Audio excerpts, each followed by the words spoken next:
umpeye Bibiliya kuko ari inezeza, umpeye Bibiliya imbwira iby'ubugingo.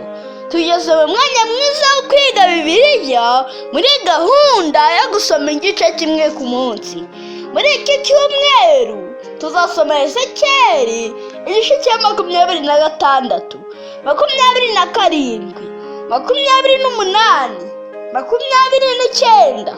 29, 30, 31 na 32. Imana izatuyoboze Mwuka Muziranenge. Ezekiyeli igice cya 26. Umujyi wa Tiro. Tiro wari umujyi w'ubucuruzi ukomeye cyane.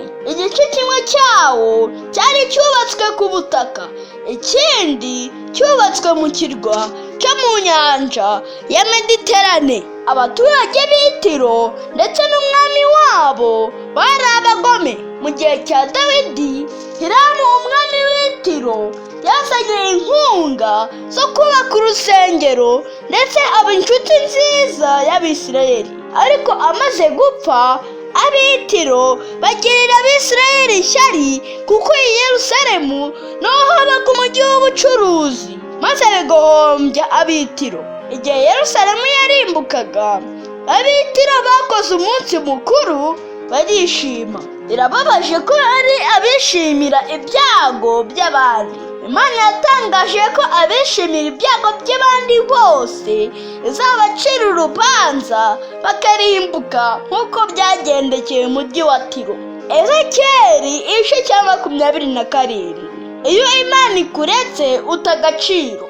Umujyi wa Tiro wari mwiza bitangaje kandi wari ufite iterambere ryihuta. Bari barawubakishije imbaho z'amasipure avuye muri Seniri. Bari barazanye abasare b'abahanga bakomoka i Sidoni. Bari barazanye abakanishi b'ingabo, nibo basanaga amato yangiritse. Bari bazanye abasirikari b'Abaperesi, nibo batozaga ingabo zaho kurwana. Bari bazanye ingabo z'Abaruvadi, nibo barindaga uwo mujyi. Kandi amahanga yose yazaga kurangura i Tiro, bigatuma hamamara cyane, ndetse abantu bakitoza kuvuga ururimi rwaho kugira ngo babone amaramuko.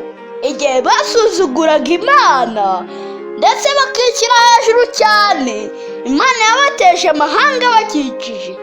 Tiro yarasenyutse maze ihinduka amatongo. Ababyumvise bose bagwa mu kantu. Imana iturinde ubwibone kuko bubanziriza kurimbuka no guta agaciro nk'umujyi wa Tiro. Ezekiyeli igice cya 28. Umwami w'i Tiro. Umwami w'i Tiro yitwaga Itobali wa kabiri. Yari umuhanga mu bucuruzi kandi yari ingenzuzi muri byinshi. Abonye amaze gukomera, yishyira hejuru cyane ndetse avuga ko ari Imana kandi ko ayobora izindi mana. Mu gihe cye, Daniyeli w'Umuheburayo yari yaramamaye ku isi nk'umuntu wuzuye ubwenge. Nyamara uyu Itobali wa kabiri, umwami w'i Tiro, yavugaga ko arusha Daniyeli ubwenge. Yishyize hejuru nka Farawo cyangwa nka Nebukadineza cyangwa nka Herode Agripa. Imana yaramurimbuye maze Abakaludaya baramutera. Aho yahagaze haribagirana. Uyu mwami ashushanya Satani yitwaga Lusuferi, umukerubi utwikira ugendera hagati ya Safiro. Yari atunganye rwose uhereye umunsi yaremeweho ukageza igihe ubwibone bwaje mu mutima we yigomeka ku Mana. Imana iturinde ubwibone no kwishyira hejuru kuko aribyo byatumye Imana yirukana Satani mu ijuru. Ezekiyeli igice cya 29. Igihugu cya Misiri. Misiri cyangwa Egiputa ni igihugu cyo muri Afurika, nyamara nacyo cyari gikomeye cyane mu gihe cya Ezekiyeli. Birataga ko bafite uruzi rwa Nili, kandi icyo gihugu cyashushanywaga n'ingona cyo mu ruzi ikaze cyane. Abanyegiputa bohereje Abisirayeli ngo bazabarinda, maze batuma Abisirayeli batayoboka Imana. Muribuka ko ibihe byose Abisirayeli baramanukaga bagahungira muri Egiputa gutabazayo.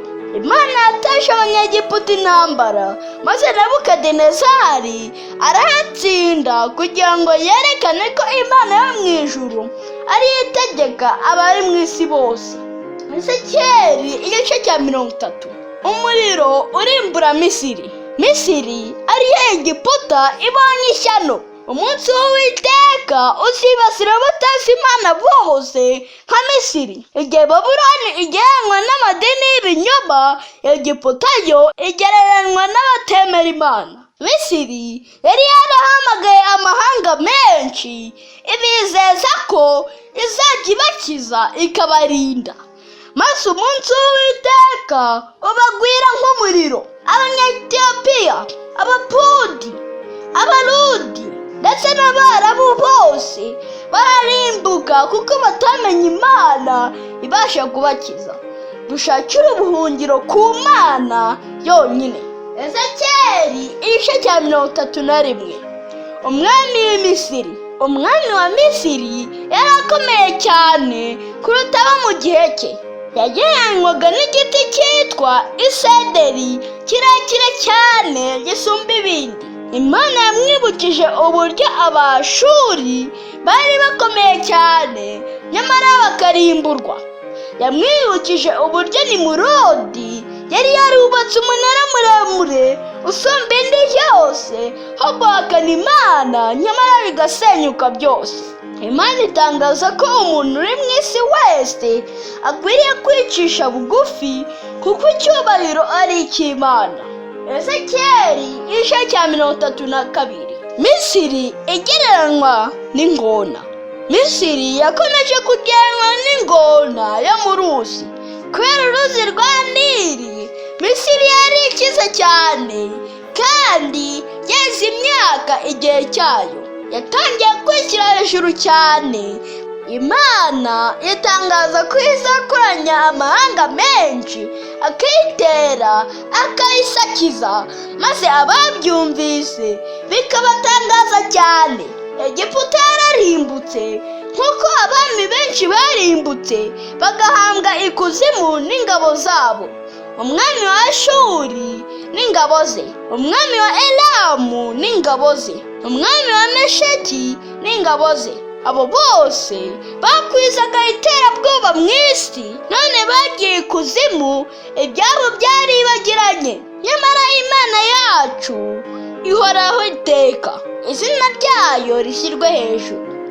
Muri iki cyumweru cyose Imana izakuyoboze Mwuka Muziranenge. Umpe Bibiliya imbwira iby'ubugingo, umpe n'amagambo Yesu yavuze. Tugeze mu mwanya w'ibibazo. Icya mbere, niwe mwami w'i Tiro watanze inkunga zo kubaka urusengero i Yerusalemu? Icya kabiri, ninde wagereranyijwe n'umwami w'i Tiro mu kwishyira hejuru? Icya gatatu, ni ubuhe bwami bwagereranyijwe n'ingona yo mu ruzi? Imana ibahe umugisha.